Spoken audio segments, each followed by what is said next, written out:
नमः सभाभ्यः सभापतिभ्यश्च वो नमो नमः अंगारकाय नमः साधुदर्शनं पापविमोचनं वेदांत दर्शन explains three faculties: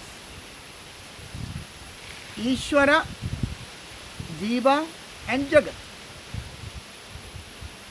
The concept of Ishvara is the supreme highest soul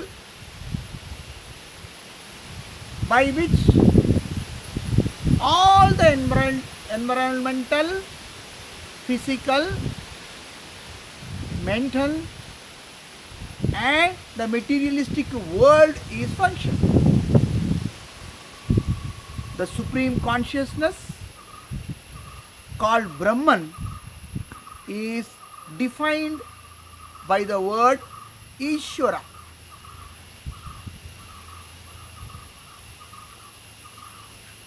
The Jagat is the entity in which all the living beings are functioning. And the living beings are functioning for their own perceptive karmas. No living being can withstand if that living being doesn't have balanced karma. Nahi kaschit kshanamabhi, the Smriti states. Now, what is the individual soul?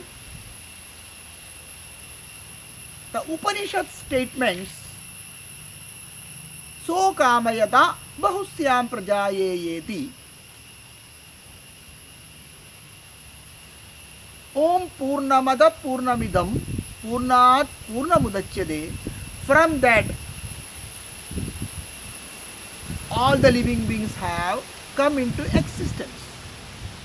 These statements clearly says that each individual is potentially divine. The divinity of individual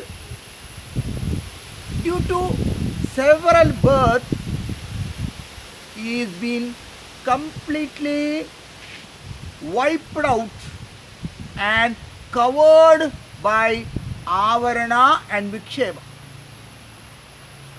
This is the faculty where we need the explanation of what is Maya.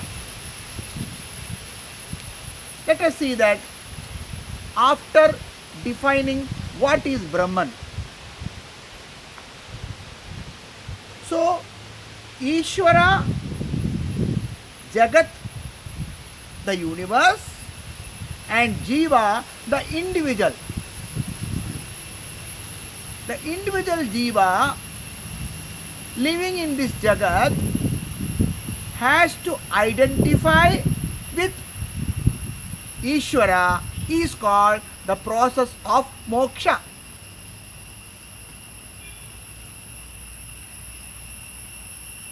People have misunderstood this faculty. Moksha is not a state to be achieved after death. Moksha is the state to be achieved while you are alive, as per Vedanta tradition.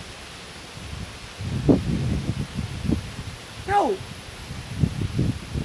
how is it possible? Living in this samsaric universe, engaged with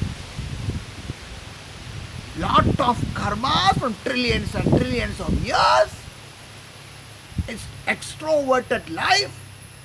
How can the soul get merged with Ishvara? Let us see that in detail tomorrow. Om Shanti Shanti Shanti.